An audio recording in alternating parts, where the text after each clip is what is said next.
بسم اللہ الرحمن الرحیم۔ السلام علیکم۔ گودام کی جھلسا دینے والی گرمی نے فاطمہ کی حالت دگرگوں کر دی تھی۔ گرم ہوا میں سانس لینا بھی جیسے ایک جدوجہد بن چکا تھا۔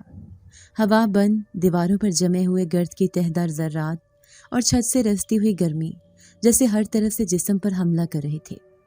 اس کے کپڑے پسینے میں شرابور ہو چکے تھے۔ دوپٹہ بار بار چہرے سے ہٹتا تو گرد سے اٹے ہاتھ سے وہ اسے سنبھالنے کی کوشش کرتی۔ گودام کی بند فضا میں سانس لینا جیسے کسی قید خانے کی طرح محسوس ہو رہا تھا۔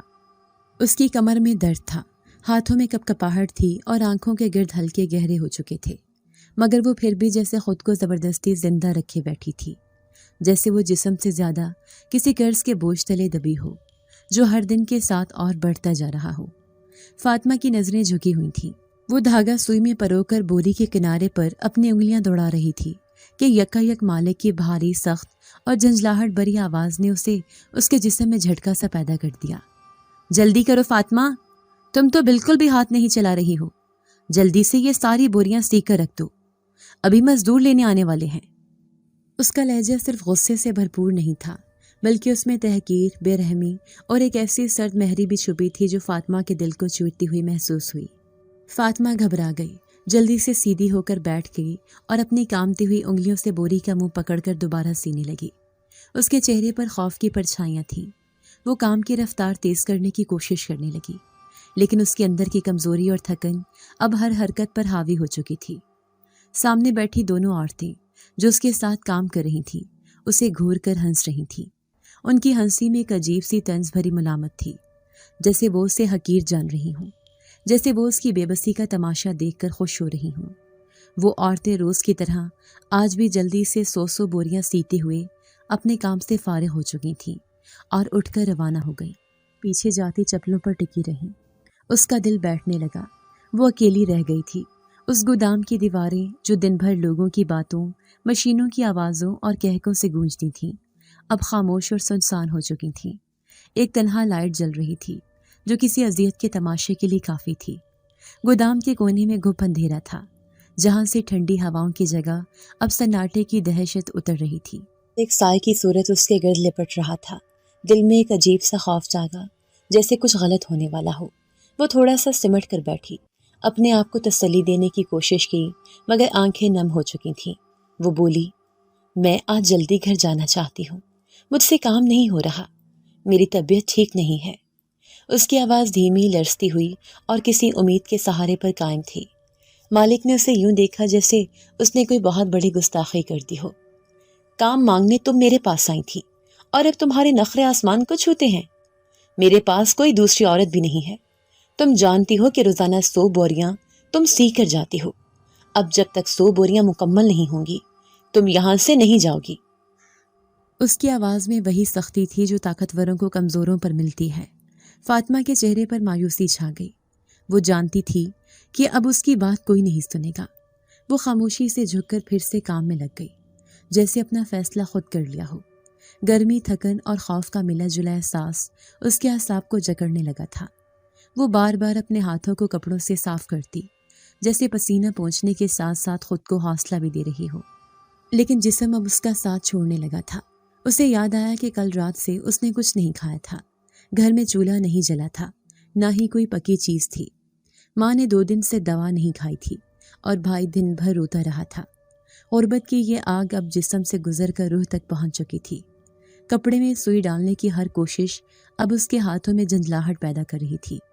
آنکھوں کے آگے کبھی دھند آتی، کبھی منظر صاف ہوتا، اور پھر آخر کار اس کی پلکیں بوجھل ہونے لگی۔ وہ وہیں بوریوں کے درمیان تھوڑا سا ٹیک لگا کر بیٹھ گئی۔ بس ایک لمحہ آنکھیں بند کر لوں، اس نے خود سے کہا۔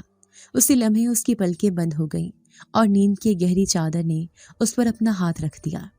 نیند نہیں، یہ تھکن کا بوجھ تھا جو برسوں کا قرض بن کر آنکھوں پر اتر آیا تھا۔ اس جھلستی ہوئی گرمی میں جب گودام کی دیواریں بھی تپ کر تنور بن چکی تھیں، جب سانس لینا بھی لگتا تھا جیسے دہکتے انگارے نگلنے کے مترادف ہو، فاطمہ کی کمزور اور نڈھال سانسیں آخرکار ہار مان گئیں۔ وہ شدید بخار میں مبتلا تھی۔ جسم کی اندرونی تپش نے باہر کی گرمی سے مقابلہ کر کے اسے مکمل طور پر نڈھال کر دیا تھا۔ آنکھیں بوجھل تھیں، پلکیں بار بار بند ہو رہی تھیں۔ ہاتھوں میں وہ سکت باقی نہ رہی تھی کہ سوئی بھی اٹھائی جا سکے۔ اور یوں وہ بے خبر سی ہو کر وہیں گودام کی ٹھنڈی اور سیلن زدہ فرش پر بوروں کے درمیان سر رکھ کر سو گئی۔ اس نیند میں نہ کوئی خواب تھا نہ سکون، بلکہ جیسے ہوش اور بے ہوشی کے درمیان معلق ایک خالی خلا، جہاں صرف تھکن اور لاچاری کی دھن چھائی ہوئی تھی۔ فاطمہ کا پورا وجود جیسے کسی گرداب میں تھا، سانسیں سست ہو چکی تھیں، ہونٹ خشک تھے اور چہرہ پسینے سے تر۔ ہوا رک چکی تھی، صرف ایک زرد بلب کی مدھم روشنی تھی جو دیوار پر دھندلے سائے اچھال رہی تھی۔ تبھی اسے کچھ عجیب سا محسوس ہوا، جیسے کوئی اس کے چہرے پر نہایت آہستگی سے، نرمی سے شفقت بھرا ہاتھ پھیر رہا ہو۔ وہ لمس، وہ ٹھنڈک جیسے کسی ماں کی ممتا ہو، جیسے کوئی اس کی حالت پر ترس کھا کر اسے جگانے آیا ہو۔ یہ احساس اتنا نرم اور گہرا تھا کہ لمحہ بھر کو وہ سمجھ نہ سکی کہ یہ خواب ہے یا حقیقت، مگر فوراً ہی جیسے اسے ہوش آیا، وہ ایک جھٹکے سے اٹھ بیٹھی۔ ہڑبڑاہٹ میں اس کی سانسیں تیز ہو گئیں، دل کی دھڑکن جیسے کانوں میں سنائی دینے لگی۔ اس نے اپنی سوجی ہوئی آنکھیں زور سے کھولیں اور حیرانی سے سامنے کھڑے ایک نوجوان کو دیکھا۔ وہ نوجوان ہلکی سی مسکراہٹ کے ساتھ اس کی طرف دیکھ رہا تھا۔ اس کی آنکھوں میں ایک عجیب سی روشنی تھی، نہ ہنسی اڑانے والی نہ بدنیتی والی، بلکہ ایک صاف، معصوم اور سادہ مسکراہٹ تھی۔ فاطمہ کا دل دھڑکنے لگا۔ اس کا پہلا خیال یہی تھا کہ شاید کوئی غلط انسان یہاں آ گیا ہے۔ کون ہو تم اور یہاں کیا کر رہے ہو؟ وہ گھبراہٹ سے بولی۔ اس کی آواز میں لرزش تھی۔ وہ پلکیں جھپک جھپک کر اس نوجوان کو دیکھنے لگی، جیسے تصدیق کرنا چاہتی ہو کہ یہ سچ میں کوئی انسان ہی ہے۔ نوجوان تھوڑا سا آگے بڑھا، لیکن فاصلہ برقرار رکھتے ہوئے نرمی سے بولا، میں مزدور ہوں، بوریاں لینے آیا ہوں۔ اس کی آواز پرسکون تھی، جیسے وہ کوئی خوفزدہ شخص کو تسلی دے رہا ہو۔ یہ الفاظ سن کر فاطمہ کے اندر ایک جھٹکا سا لگا۔ وہ جیسے اس لمحے یہ بھول ہی گئی تھی کہ وہ گودام میں ہے، جہاں وہ روز کام کرتی ہے۔ وہ تو نیند کی شدت، بخار کے اثر اور تنہائی کے خوف میں اتنا گم ہو چکی تھی کہ ارد گرد کا ہوش ہی کھو بیٹھی تھی۔ یا اللہ، وہ زیر لب بڑبڑائی اور پھر جلدی سے اپنی جگہ پر بیٹھ کر کہنے لگی، میری طبیعت ٹھیک نہیں تھی، اس لیے میں نے ابھی تک ایک بوری سلائی نہیں کی۔ نہ جانے میں کب سو گئی، مجھے پتہ ہی نہ چلا۔ اس کی آنکھیں شرمندگی سے جھک گئیں، وہ انگلیوں کو مڑوڑنے لگی۔ اس کا دل بیٹھ رہا تھا کہ اب مالک آئے گا، چیخے گا، گالیاں دے گا یا شاید کام سے نکال دے گا۔ وہ اپنے دفاع میں کچھ اور کہنا چاہتی تھی، مگر الفاظ اس کی حلق میں ہی اٹک گئے۔ مگر وہ نوجوان ایک دم پرسکون اور نرم لہجے میں گویا ہوا، کوئی بات نہیں، تم گھر چلی جاؤ، میں تمہاری جگہ یہ کام کر دیتا ہوں۔ فاطمہ نے چونک کر اس کی طرف دیکھا، جیسے اس نے کچھ غلط سن لیا ہو۔ کیا؟ اس کے لب کپ کپائے۔ میں کہہ رہا ہوں تم فکر نہ کرو، میں تمہاری جگہ بوریاں سی دوں گا، تم ابھی گھر جاؤ، آرام کرو۔ وہ پھر بولا اور اس بار اس کی آنکھوں میں وہی نرمی، وہی سادگی جھلک رہی تھی۔ فاطمہ کی آنکھیں حیرت سے پھیل گئیں۔ وہ چند لمحے تو ساکت رہی، جیسے سمجھ نہ پائی ہو کہ کسی اجنبی نے اس پر مہربانی کی پیشکش کی ہے۔ وہ جلدی سے بولی، نہیں، اگر میں گئی تو مالک غصہ کرے گا، وہ تو بہت ڈانٹتا ہے۔ نوجوان نے ہلکا سا سر ہلایا اور نرمی سے مسکرا کر بولا، نہیں، مالک میرا دوست ہے، میں سمجھا دوں گا، وہ تمہیں کچھ نہیں کہے گا، تم گھر جاؤ، تمہاری حالت اچھی نہیں لگ رہی۔ فاطمہ اب بھی حیرانی میں تھی۔ اتنے دن اس نے یہاں کام کیا تھا، مگر کبھی کسی نے نہ پوچھا نہ دیکھا۔ آج اچانک ایک اجنبی صرف ایک بار کی ملاقات میں اس کا حال پہچان گیا۔ اس کی باتوں میں نہ کوئی لالچ تھی نہ برتری، بس ایک ہمدردی تھی جو فاطمہ کو اندر تک ہلا گئی۔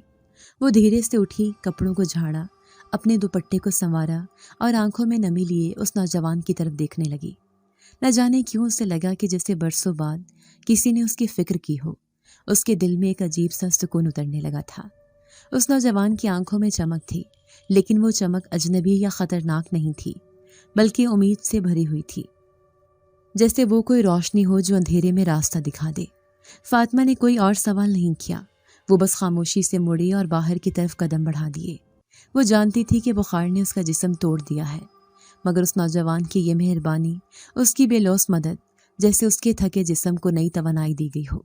جب وہ گودام سے نکل کر دھوپ میں آئے تو سورج کی روشنی اس کے چہرے پر پڑی، مگر آج کی دھوپ پہلے کی طرح بے رحم نہیں لگ رہی تھی۔ اس کی چال میں بھی پہلے جیسی تھکن نہیں تھی، دل میں ایک عجیب سی شکر گزاری تھی اور دماغ میں وہ نوجوان مزدور کا چہرہ۔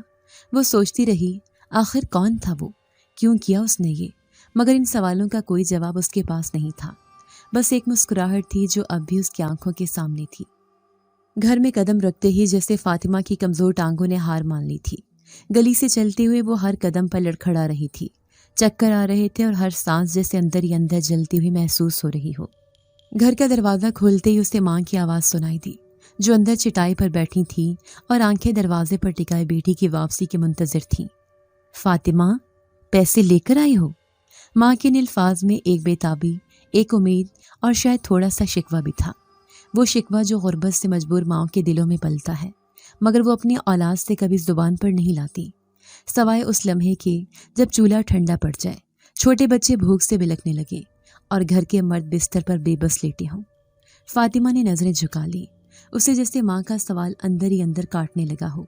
وہ نرم لہجے میں کہنے لگی، نہیں اماں، مجھ سے تو آج کام ہی نہیں ہو رہا تھا، تو پیسے کیسے مانگتی؟ مالک غصہ کر رہا تھا، مجھے بہت بخار ہو رہا ہے۔ اس کے لہجے میں بے چارگی تھی، آنکھوں میں نمی اور وجود میں بے بسی کی تھکن۔ اس نے یہ سب کہتے ہوئے آہستہ سے اپنا دوپٹہ اتارا جو پسینے اور گرد سے بھیگا ہوا تھا، اور سیدھی ہو کر بستر پر لیٹ گئی۔ اس کا چہرہ سرخ تھا، ہونٹ خشک اور سانسیں تیز۔ بخار نے اس کے نازک جسم کو اندر سے جھنجھوڑ کر رکھ دیا تھا۔ وہ آنکھیں بند کر کے کروٹ لینے لگی، جیسے ماں کی نظروں سے چھپنا چاہتی ہو، جیسے کہنا چاہتی ہو کہ آج میں واقعی ہار گئی ہوں۔ ماں اس کی حالت دیکھ کر ایک دم سے پریشان ہو گئی۔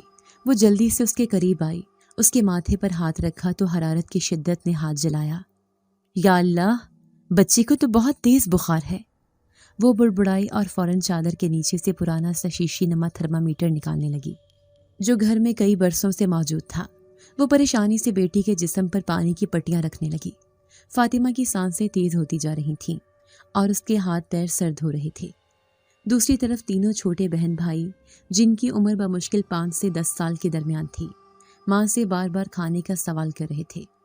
اماں روٹی دو، اماں بھوک لگ رہی ہے۔ چھوٹی بیٹی روتے روتے ماں سے لپٹ گئی تو دوسرا بیٹا ماں کے ہاتھ کھینچنے لگا۔ وہ سب دن بھر فاطمہ کے واپس آنے کا انتظار کرتے رہے تھے، اس امید پر کہ آج کچھ کھانے کو ملے گا، شاید کوئی آٹا، کوئی روٹی یا پرانے برتن میں پڑی چینی کے دانے۔ مگر فاطمہ آج خالی ہاتھ آئی تھی، بیمار اور بے جان۔ ماں کا دل دکھ سے بھر گیا۔ اس نے بچوں کو پیار سے سمجھانے کی کوشش کی، لیکن بھوک کے سامنے ماں کی تسلی بھی کبھی کارگر نہیں ہوتی۔ گھر کا کمرہ چھوٹا سا تھا، ایک طرف پرانا بستر پڑا تھا جس پر ان کا باپ لیٹا ہوا تھا۔ وہ پہلے بالکل ٹھیک تھا، ایک تندرست، محنتی اور جفاکش مزدور جو دن بھر گودام میں کام کرتا، بوریاں اٹھاتا، سامان لاتا اور شام کو تھکا ہارا واپس آتا تو بچوں کے لیے کبھی 2 روٹیاں، کبھی دودھ اور کبھی کسی ریڑھی سے ٹماٹر خرید لاتا۔ مگر وہ دن بھی گزر گئے۔ اب وہ صرف ایک لاچار بستر پر پڑا مریض تھا جو اپنی بیٹی کے کندھوں پر بوجھ بن کر رہ گیا تھا۔ ایک دن اسے شدید بخار ہوا تھا اور جب دوا کے لیے سرکاری ہسپتال لے جایا گیا تو ڈاکٹروں نے صاف کہہ دیا کہ اس کے جسم میں کئی بیماریاں پرانی ہو چکی ہیں، گردوں کی کمزوری، خون کی کمی اور پھیپھڑوں کا انفیکشن۔ تب سے وہ بستر پر پڑا ہے۔ اب اس کے علاج کے لیے کوئی دوائی نہیں، صرف صبر، پانی اور کبھی کبھی فاطمہ کی لائی ہوئی ایک آدھ گولی جو وہ اپنی مزدوری کے پیسوں سے خرید لاتی تھی۔ آج اس نے فاطمہ کو دیکھا تو آنکھوں میں نمی اتر گئی۔ وہ جو پہلے خود اس گودام میں بوریاں اٹھاتا تھا، اب اس کی بیٹی اس کی جگہ پر کام کرنے جاتی تھی۔ فاطمہ جو ابھی صرف 17 برس کی تھی، جس کی عمر گڑیوں سے کھیلنے، کتابوں میں خواب سجانے اور آسمان پر چمکتے تارے گننے کی تھی، وہ آج گرمی، پسینے، تھکن اور بخار سے ٹوٹ کر گھر آئی تھی، صرف اس لیے کہ گھر کا چولہا نہ بجھے، ماں کے چہرے پر فکر کی لکیریں نہ ابھریں اور چھوٹے بہن بھائی بھوک سے بلکنے نہ لگے۔ اس کے باپ کی نگاہوں میں شرمندگی، لاچاری اور پشیمانی کا سمندر تھا۔ وہ بستر پر لیٹے ہوئے اپنی سانسیں گنتا رہا اور ہر بار اپنی بیٹی کے معصوم چہرے کو دیکھ کر دل ہی دل میں خود کو کوستا رہا۔ گھر میں خاموشی چھا گئی تھی، باہر سورج غروب ہو رہا تھا اور اندر ہر چہرے پر بھوک، بیماری اور بے بسی کی پرچھائیاں تھیں۔ فاطمہ جو اب بستر پر لیٹی تھی، نیم بے ہوشی کی حالت میں کبھی ماں کو پکارتے پکارتے رک جاتی اور کبھی اپنی آنکھیں کھول کر کمرے کی چھت کو تکنے لگتی۔ اسے یاد آنے لگا وہ گودام جہاں روز وہ اپنی چھوٹی انگلیوں سے سینے کا کام کرتی تھی، وہ پرانی دیواریں، وہ گودام کا دروازہ جو ہمیشہ چرچراتا تھا، وہ بلب جو کمزور سا جھومتا رہتا تھا، وہ کونے میں رکھا وہ کالا صندوق اور وہ دو عورتیں جو ہمیشہ کام میں تیز ہوتی تھیں، فاطمہ کو دیکھ کر ہنستی تھیں اور اکثر مالک کے سامنے اس کی سستی کی شکایت بھی کر دیا کرتی تھیں۔ فاطمہ کو وہ سب یاد آ رہا تھا، وہ لمحے جب وہ اکیلی رہ جاتی، جب اندھیرا چھا جاتا، جب مالک کی آواز گونجتی، جب وہ دونوں عورتیں کام مکمل کر کے نکل جاتی اور وہ خود اکیلی گودام کے ایک تاریک گوشے میں بوریاں گنتی، خود کو حوصلہ دیتی، بخار میں کپکپاتی مگر پھر بھی ہاتھ روکے بغیر سلائی کرتی رہتی۔ اور اب آج اس نے ایک بھی بوری نہیں سی تھی۔ اگر کبھی کسی دن فاطمہ سے کام میں کچھ دیر ہو جاتی یا موسم کی سختی، جسمانی تھکن یا بیماری کے سبب وہ گودام میں وقت پر نہ پہنچ پاتی تو اس دن کا اندھیرا اس پر کچھ اور ہی رنگ میں اترتا تھا۔ گودام میں جیسے سورج کے غروب ہونے کے بعد کچھ چھپنے لگتا تھا، کچھ ایسا جو دن کی روشنی میں نظر نہیں آتا تھا۔ اکثر وہ ان دونوں عورتوں کے ساتھ کام مکمل کر کے واپس آ جاتی تھی، لیکن اگر وہ پیچھے رہ جاتی تو گودام کے کونے میں اسے ایک عجیب سی چمک نظر آتی، نہ وہ پوری طرح روشنی ہوتی نہ ہی اندھیرا، جیسے کوئی آنکھوں کے کنارے چمکتا ہوا سایہ یا جیسے کوئی جلتی ہوئی آنکھ کسی پردے کے پیچھے سے اسے تاک رہی ہو۔ فاطمہ کی سانسیں رکنے لگتی، دل دھڑکنے لگتا، وہ کام کی رفتار تیز کرتی تھی اور خود کو ذہنی طور پر سنبھالتے ہوئے جلد از جلد گودام سے نکلنے کی کوشش کرتی۔ وہ روشنی نہ کسی بلب کی تھی نہ کسی فون کی، وہ کچھ اور تھی، کچھ ایسا جو فاطمہ کو ہمیشہ الجھن میں ڈال دیتا تھا۔ پھر وہی دو عورتیں جن کے ساتھ وہ دن کا بیشتر وقت گزارتی تھی اکثر اس کا مذاق اڑاتی۔ دیر مت کیا کرو فاطمہ، ورنہ کوئی سایہ لے جائے گا تمہیں۔ وہ ہنستی اور فاطمہ کا دل سہم کر اندر سے بند ہو جاتا۔ وہ یہ بات کسی سے کہہ بھی نہیں سکتی تھی، نہ ماں سے نہ بیمار باپ سے، ان کے پاس سننے کی فرصت نہ تھی، ان کے پاس تو روٹی کے سوال تھے، بچوں کے رونے تھے اور بستر پر لیٹے باپ کی دوائیوں کے فہرست۔ فاطمہ کی زندگی ایک ایسے پنجرے کی مانند تھی جس میں دروازہ کبھی کھلا ہی نہیں، صرف دھندلے خواب تھے، تھکاوٹ تھی اور مجبوریاں تھیں جو ہر صبح اس کا منہ چوم کر اسے گودام کی طرف دھکیل دیتی تھیں۔ وہ کام پر آ تو جاتی تھی مگر اس کا جسم اور روح دونوں بکھرے ہوئے تھے۔ کبھی کبھی جب بیماری شدید ہوتی، بخار چڑھا ہوتا، جسم کانپ رہا ہوتا، تب بھی وہ صرف اس لیے جاتی کہ کہیں مالک ناراض نہ ہو جائے، کہیں روزی کا یہ تھوڑا سا دروازہ بھی بند نہ ہو جائے۔ اس گودام کا مالک ایک انتہائی سخت مزاج انسان تھا۔ وہ ایک امیر شخص تھا، لیکن اس کی دولت کے ساتھ ساتھ اس کے دل کی تنگی بھی بہت مشہور تھی۔ وہ نہ صرف کم تنخواہ دیتا تھا بلکہ کام کا بوجھ اس سے کہیں زیادہ تھا۔ روزانہ 100 بوریاں سیدھا ایک صحت مند انسان کے لیے بھی مشکل ہوتا، مگر فاطمہ وہ لڑکی تھی جو دن بھر سیلن زدہ گودام میں بیٹھ کر پسینے اور بخار میں لپٹا کام کرتی تھی۔ مالک کو نہ اس کی کمزوری کا خیال تھا، نہ اس کی عمر کا، نہ اس کی غربت کا۔ وہ صرف ایک ہی بات جانتا تھا، کام مکمل ہونا چاہیے، چاہے جان جائے۔ وہ دن جب وہ نوجوان کی بات مان کر گھر چلی گئی تھی، اس نے اسے تھوڑا سا سکون ضرور دیا تھا، لیکن وہ سکون اگلے دن ختم ہو گیا جب وہ گودام پہنچی اور مالک نے اسے سب کے سامنے ذلیل کرنا شروع کر دیا۔ اس کی آواز بلند تھی، الفاظ سخت اور لہجہ ایسا جیسے وہ کسی جانور سے بات کر رہا ہو۔ تو اب نوابزادی بن گئی ہے، جب دل کرے گی آؤ گی، جب دل کرے گا چلی جاؤ گی، یہ کام ہے یا کھیل؟ تم جیسے لوگوں کو کام کی قدر ہی نہیں۔ وہ چلاتا رہا اور فاطمہ سر جھکائے روتی رہی۔ اس کا دل جیسے ہتھوڑوں سے کچلا جا رہا تھا۔ وہ سب کے سامنے شرمندہ کھڑی تھی، ان دونوں عورتوں کے سامنے بھی جو ہنس رہی تھیں، ایک دوسرے کے کان میں کچھ کہہ کر مسکرا رہی تھیں، جیسے وہ دن بھر کے تماشے کا انتظار کر رہی ہوں۔ فاطمہ کا جی چاہا کہ بھاگ جائے، کہیں دور، کسی ایسی جگہ جہاں نہ غربت ہو، نہ یہ گودام، نہ یہ مالک، نہ یہ تنزیہ کہہ کے، لیکن بھوک اسے دوبارہ زمین پر لے آئی۔ ماں کی آنکھیں، چھوٹے بہن بھائیوں کی خالی پلیٹیں اور باپ کی دوائیوں کے نام، یہ سب اس کے سامنے ناچنے لگے۔ اس نے آنسو پونچھے اور وہیں زمین پر بیٹھ گئی، بوریاں سینے لگی، ہاتھ کپ کپا رہے تھے مگر وہ پھر بھی کام کر رہی تھی۔ سورج ڈھل رہا تھا، روشنی مدھم ہو رہی تھی اور گودام میں پھر وہی سایہ دار گوشہ اپنی موجودگی کا احساس دلانے لگا تھا۔ فاطمہ نے نظریں جھکا لی، وہ جانتی تھی کہ اگر اس نے دیر کی تو وہی روشنی اسے پھر نظر آئے گی جو اس کا دل دہلا دیتی تھی۔ وہ دل ہی دل میں دعا کرنے لگی کہ آج کا دن جلدی ختم ہو اور وہ جلدی گھر پہنچ جائے۔ کام ختم کرتے کرتے شام ہو گئی، جسم میں سکت باقی نہ رہی تھی۔ جب وہ سب فارغ ہو کر نکلنے لگے تو فاطمہ نے ہمت کر کے مالک کے پاس جانے کا فیصلہ کیا۔ دل دھڑک رہا تھا، قدم لڑ کھڑا رہے تھے، لیکن وہ جانتی تھی کہ اگر آج ایڈوانس نہ ملا تو کل کچھ بھی کھانے کو نہ ہوگا۔ اس نے آہستہ سے کہا، مالک جی، اگر تھوڑے سے پیسے ایڈوانس دے دیں تو مہربانی ہوگی۔ مالک نے پہلے تو سنا ہی نہیں، پھر جیسے کسی کانٹے نے اسے چبھا دیا ہو، وہ ایک دم پلٹ کر غصے سے دھاڑا۔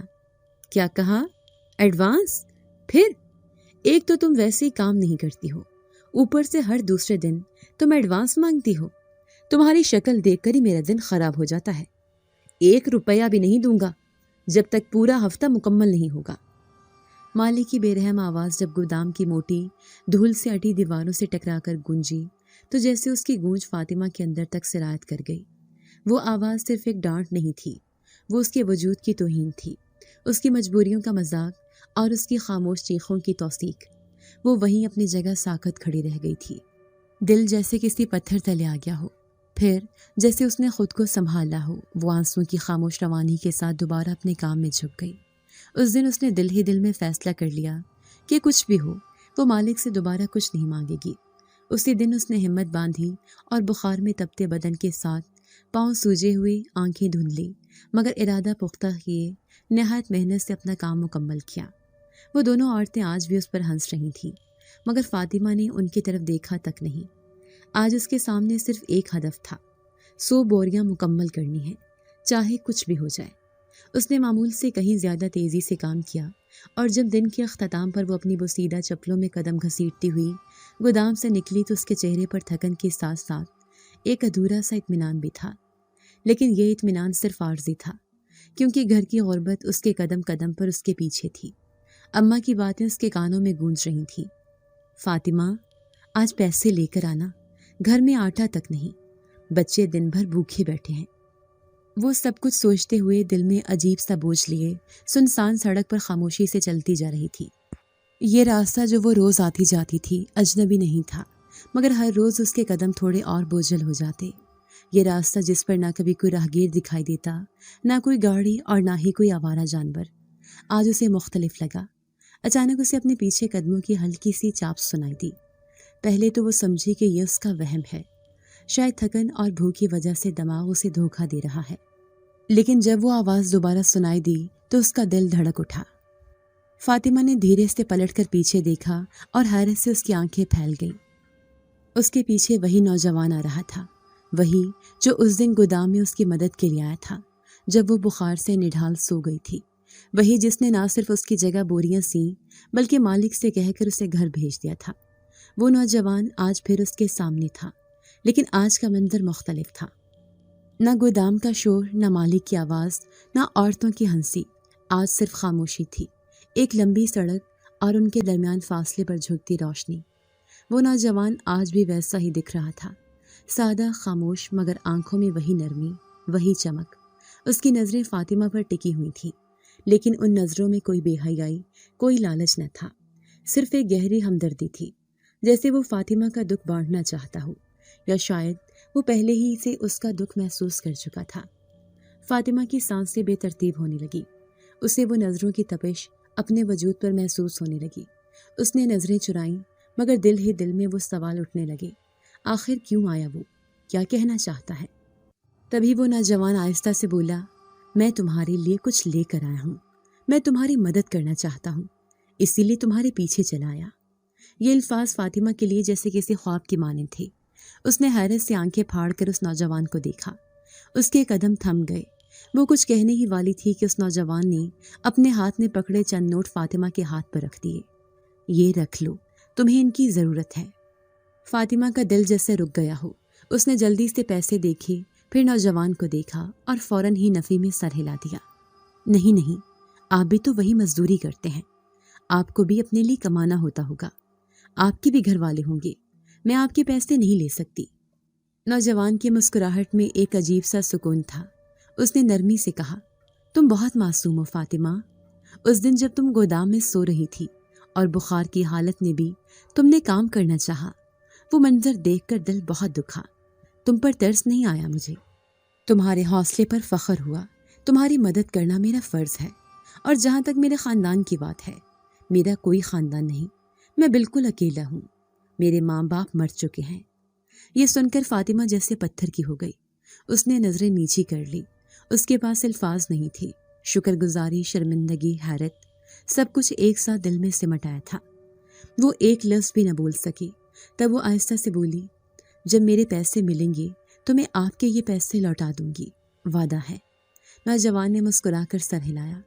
جب بھی تمہیں ضرورت ہو مجھ سے لے سکتی ہو، اس ظالم مالک سے مانگنے کی ضرورت نہیں۔ یہ سن کر فاطمہ کے دل میں جیسے کوئی بوجھ ہلکا ہو گیا۔ اس کی آنکھیں بھیگ گئیں۔ وہ جانتی تھی وہ بالکل سچ کہہ رہا تھا۔ مالک واقعی ایک ظالم انسان تھا، اور وہی نوجوان ایک اجنبی ہو کر بھی اس کا ہمدرد بن گیا تھا۔ پھر وہ کہنے لگا، چلو میں تمہیں تمہارے گھر چھوڑ دیتا ہوں۔ دیکھو دور دور تک اندھیرا پھیلا ہوا ہے اور تم روزانہ اس راستے سے گزرتی ہو۔ یہ راستہ تمہارے لیے ٹھیک نہیں۔ اب وہ فاطمہ کے پیچھے پیچھے چلا آ رہا تھا۔ اسے یوں پیچھے آتے دیکھ کر ایک محافظ کی طرح فاطمہ کے دل میں عجیب سی خوشی پیدا ہو رہی تھی، اور وہ اپنی اس خوشی کو کوئی نام نہ دے سکی۔ پھر گھر آ گئی، اور گھر آ کر اس نے سارے پیسے اماں کے ہاتھ پر رکھ دیے۔ اماں ان پیسوں کو دیکھ کر حیران رہ گئی تھی۔ پھر وہ کہنے لگی، فاطمہ، میں راشن لے کر آتی ہوں۔ اگر تم پیسے لے کر نہ آتی تو ہم سب بھوکے سوتے۔ ابا بھی ان پیسوں کو دیکھ کر خوش ہو گئے تھے، کیونکہ آج کی رات ان کی دوائیاں ختم ہو گئی تھیں۔ اگر وہ دوائیاں نہیں کھاتے تو پوری رات کھانستے رہتے تھے۔ فاطمہ نے جب کھانا کھایا تو اسے بستر پر لیٹتے ہی اس اجنبی مہربان نوجوان کی یاد آئی تھی۔ آخر وہ کون ہے؟ اتنے دن سے تو وہ اسے کبھی نظر نہیں آیا۔ فاطمہ کے لب اب مسکرا رہے تھے۔ صبح وہ جلدی سے تیار ہو کر گودام میں پہنچ گئی تھی، لیکن آج وہ اپنا سفید رنگ کا جوڑا پہن کر آئی تھی، جو اسے بہت اچھا لگتا تھا۔ کم عمری کی معصومیت اس کے چہرے پر تھی، لیکن جب بھی مزدور بوریاں لینے آتے تو وہ کسی اجنبی چہرے کو تلاش کرتی، لیکن وہ اسے نظر ہی نہ آیا۔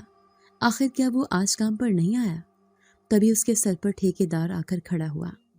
پھر گودام کا مالک اسے کہنے لگا، آج تمہارے چہرے پر بڑا سکون ہے، کیا پیسوں کا بندوبست ہو گیا تھا؟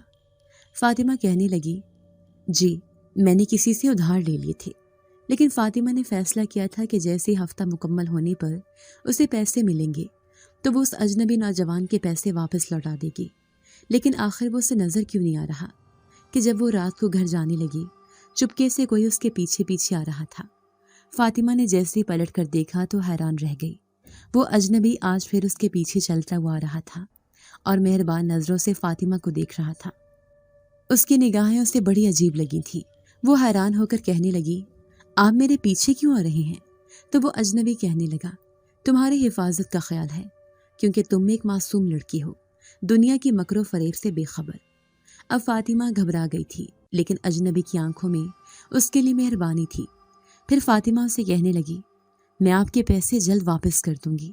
تو وہ اجنبی کہنے لگا، نہیں، تمہیں میرے پیسے واپس کرنے کے لیے ضرورت نہیں، کیونکہ میں تو اکیلا ہوں، میرے ماں باپ بھی نہیں ہیں، میرے پاس بہت سارے پیسے موجود ہیں۔ میں صرف مزدوری اس لیے کرتا ہوں تاکہ میرا دل کام میں لگا رہے۔ یہ سن کر فاطمہ حیران رہ گئی تھی۔ پھر وہ کہنے لگا، میرا نام یوسف ہے اور میں یہاں سے تھوڑی دور کچی بستی میں رہتا ہوں۔ فاطمہ کے چہرے پر مسکراہٹ آ گئی تھی۔ نہ جانے کیوں وہ اسے بہت اچھا لگ رہا تھا۔ پھر آئندہ بھی وہ اس کی مدد کرتا رہا، یہاں تک کہ اس کے گھر کے حالات اچھے ہونے لگے۔ اکثر ہی یوسف رات کو چھٹی کے بعد اس کے ساتھ چلا آتا۔ پھر فاطمہ اس سے اپنے دل کی بات کرتی۔ وہ اسے بتاتی کہ گھر کے حالات کیسے ہیں۔ وہ اپنے ماں باپ کی وجہ سے پریشان رہتی ہے، خاص طور پر اپنے ابا کی وجہ سے، جو ہر وقت بستر پر پڑا رہتا ہے۔ اس کی بیماری ٹھیک ہونے کا نام نہیں لے رہی۔ لیکن یوسف نے اسے ایک ایسی بات کہی جسے سن کر وہ حیران رہ گئی تھی۔ جب اسے کہنے لگا کہ میں تمہارے ابا کے لیے ایک خاص قسم کی جڑی بوٹیوں والا شربت لا کر دوں گا، جس کے پینے سے انہیں بہت افاقہ ہوگا۔ یہ سن کر وہ خوش ہو گئی تھی، ورنہ اس نے تو ابا کے ٹھیک ہونے کی امید ہی چھوڑ دی تھی۔ آج کل وہ بہت خوش رہنے لگی تھی۔ کام پر بھی جاتی تھی تو تیار ہو کر وہ اپنے کپڑوں پر بھی خاص توجہ دینے لگی تھی۔ کچھ پیسے اسے یوسف دے دیتا تھا، باقی پیسے اسے دہاڑی سے مل جاتے تھے۔ یوسف کے دیے ہوئے پیسے وہ اپنے پاس جمع کر رہی تھی۔ پھر ایک دن وہ رات کے اندھیرے میں یوسف سے کہنے لگی کہ میں سوچ رہی ہوں کہ گودام سے کام چھوڑ دوں، کیونکہ بوریاں سی کر میرے ہاتھ زخمی ہو گئے ہیں۔ یوسف یہ سن کر خوش ہو گیا اور کہنے لگا، تم نے ایک اچھا فیصلہ کیا ہے۔ میرا خیال ہے کہ تمہیں اپنا کوئی کام کرنا چاہیے۔